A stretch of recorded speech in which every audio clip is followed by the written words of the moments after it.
कहा था कि हिंदू और मुसलमान इकट्ठे नहीं रह सकते। भूल जाते हो आप? हम धर्म की बात नहीं कर रहे हैं, बोल चुके हैं। इस्लामवाद की बात करें जो विस्तारवादी है और आतंकवाद से परस्त है।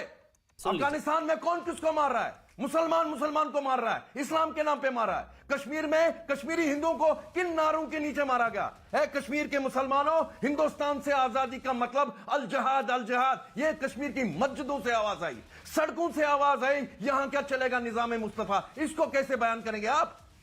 कश्मीरी पढ़ दो, अपनी औरतें यहां पे छोड़ दो और मर्द यहां से दफा हो जाओ। कश्मीर में रहना होगा, अल्लाह अकबर कहना होगा। पाकिस्तान से रिश्ता क्या? ला इलाहा इल्लल्लाह। इसकी क्या परिभाषा है सर? कब तक आप इसको दबाते रहोगे? अपनी सेकुलर दूर लगा के आंखों पे चढ़ाते रहोगे? सुनिए, हिंदुस्तान के अंदर जो मुसलमान है ना, उनको बताने की जरूरत नहीं है, वो देश के लिए मरने के लिए तैयार हैं। बिल्कुल सही। ये दूसरी बात है, जिन 90% लोगों ने पाकिस्तान को वोट दिया था वो लोग वहां नहीं गए। और दूसरी बात अभी सुनिए, जब आप कहते हैं ना पाकिस्तान, आज उन्होंने जो स्टेटमेंट दिया, राशिद अल्वी का भी पाकिस्तानी चैनलों में स्टेटमेंट आएगा कि उन्होंने ये मानने से इनकार किया कि तिकर्रा ने जो बोला कि वो गलत था। ये भी पाकिस्तानी चैनल से आएगा। ये भी दावे के साथ कह सकता हूं, अगर कोई अभी बात बढ़ जाती है पुंछ के क्षेत्र में, ये स्टेटमेंट जो अब हमको बोलने दीजिए राशिद अल्वी। ये तो है, देखिए हमको चिढ़ाए, हमको पाकिस्तान चिढ़ाएगा, हमको पाकिस्तान चिढ़ाएगा। देखो तुम्हारे घर के लोग कहते हैं तुम्हारे घर की लड़ाई है। ये पाकिस्तान, इमरान खान, ये बाजवा, आतंकी सेना का सरदार बाजवा, ये गद्दार, ये लोग हमको चिढ़ाएंगे कि देखो तुम्हारे घर के लोग कह रहे हैं कि कश्मीर में तुम कराते हो ये सब। देखो कांग्रेस के नेता कह रहे हैं, हाफिज सईद कहता है मेरी फेवरेट पार्टी कांग्रेस। इमरान खान कांग्रेस नेताओं को कोट करता है, वो हमको चिढ़ाएंगे। देखो तुम्हारे नेता कह रहे हैं, कांग्रेस के नेता कह रहे हैं कि कश्मीर में पाकिस्तान ने कुछ नहीं किया। भाई क्यों ब्लेम करते हो आतंकियों को? इस चीज का डर है आपको राशिद अल्वी? आप बोलिए, उसके बाद माजिद हैदरी आऊंगा मैं। देखिए, एक तो मैं आपसे कहूंगा कि जिस तरह ये मेरे दोस्त बोल रहे थे जी जी, और आप खामोशी के साथ सुन रहे थे, इसी तरह मेरी बात सुनिए। बोलिए आप। बीच में इंटरवीन मत कीजिए और मैं अपनी बात कह के आपसे इजाजत ले लूंगा। एक तो मैं बहस में पढ़ता नहीं, चूंकि अब टीवी की बहस इस काबिल नहीं रही कि उसमें बैठा है, मजबूरन मैं बैठा हूं। मुझे अंदाजा नहीं था कि इस तरीके की गुफ्तगू होगी। मैं तो कश्मीर पे बात करने को लग रहा था, लेकिन पाकिस्तान से गोलगप्पे वाले। तो पाकिस्तान की टू नेशन की थ्योरी सावरकर ने दी थी, सावरकर ने दी थी two nation theory. Sir Syed Ahmad Khan अलहदा है, मुसलमान अलहदा। अरे सर 1888 में सावरकर 5 साल के थे। और 1888 में बोलने दीजिए उनको, ललित अंबरदार, उनको बोलने दीजिए, कम से कम उनको बोलने दीजिए। ललित अंबरदार, राशिद अल्वी को कंप्लीट करने देते हैं, फिर आप बोलिएगा एक एक करके। इरफान हाफिज लोन भी है, राशिद अल्वी आप कंप्लीट कर लीजिए। सबसे पहले two nation theory sir Syed Ahmad Khan ने दी थी। खैर बोलिए आप राशिद अल्वी आप बोलिए। देखिए, मुझे अफसोस होता है ऐसी बहस कीजिए कि लोग सुने और कहे। ये जो शोर मचाने का तरीका है मेरी समझ से बाहर है और इसीलिए मैं आता नहीं।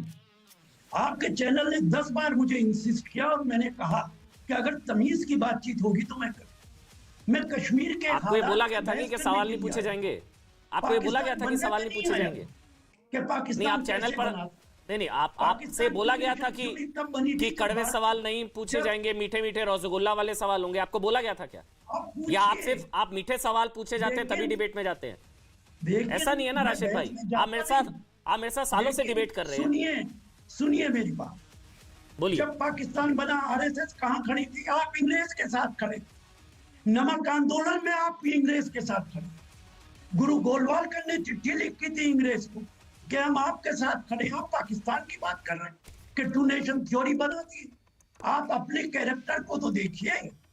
आप उस वक्त जब आजादी की लड़ाई हो रही थी तो आप हिंदुस्तान की आजादी की लड़ाई नहीं लड़ रहे, आप इंग्रेज की गुलामी कर रहे। आप तो देशभक्त आजादी के बाद उस वक्त कौन किसके साथ खड़ा था पता नहीं, लेकिन आज कांग्रेस पार्टी पाकिस्तान के साथ क्यों खड़ी है? तब आप इंग्रेज के साथ खड़े। उस वक्त कौन किसके साथ खड़ा था मुझे नहीं पता, लेकिन आज आप लोग कांग्रेस पार्टी पाकिस्तान के साथ क्यों खड़ी है?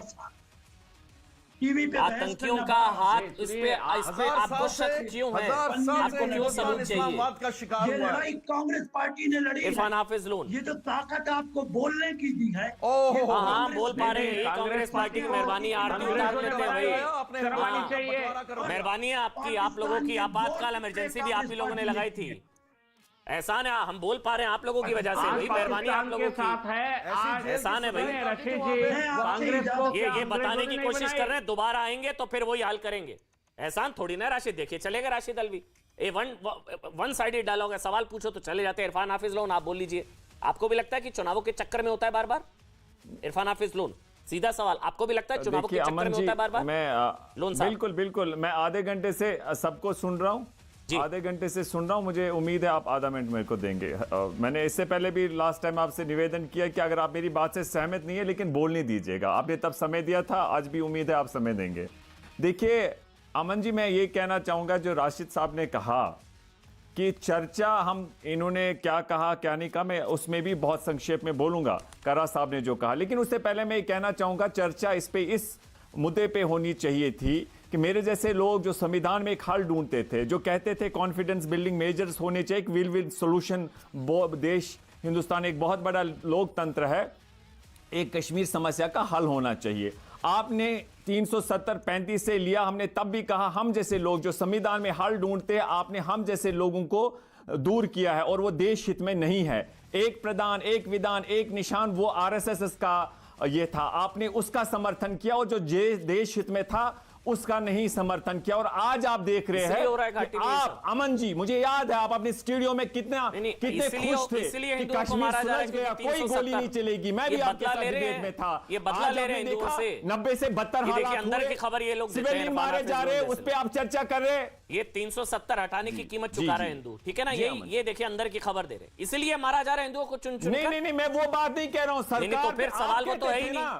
आप कहते थे कि 370 हटाने की कीमत हिंदू चुका रहा है वहां पर। मैं आपसे कहना 370 हटाए इसलिए हिंदुओं का सफाया हो रहा है।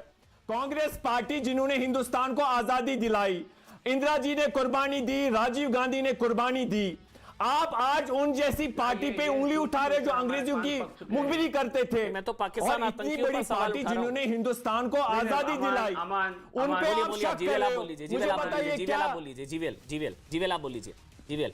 नहीं, पहले मुझे खत्म कर जिस कांग्रेस का गुणगान, नहीं सुन लीजिए, जिस कांग्रेस पार्टी का आपके पास गुणगान कर रहे हैं। लोन साहब आऊंगा, लोन आऊंगा। जीवीएल आप बोल लीजिए। इरफान हाफिज लोन, आपको टाइम दूंगा, पिछली बार भी दिया, इस बार भी पूरा मौका दूंगा। जीवीएल, जिस कांग्रेस पार्टी का गुणगान गा रहे हैं ये और रशीद जी, उसके गुलाम बनकर बात कर रहे हैं। वो कांग्रेस पार्टी को बनाने वाले कौन थे? अंग्रेज थे। एक अंग्रेजों की कांग्रेस पार्टी। अरे मुझे बताइए, अरे क्या तो बात बता रहे हैं आप? क्या सुना रहे हैं? क्या अंग्रेजों ने बनाई? देश में जो क्रांति थी, देश में जो क्रांति को कंट्रोल करने के लिए उस पर नहीं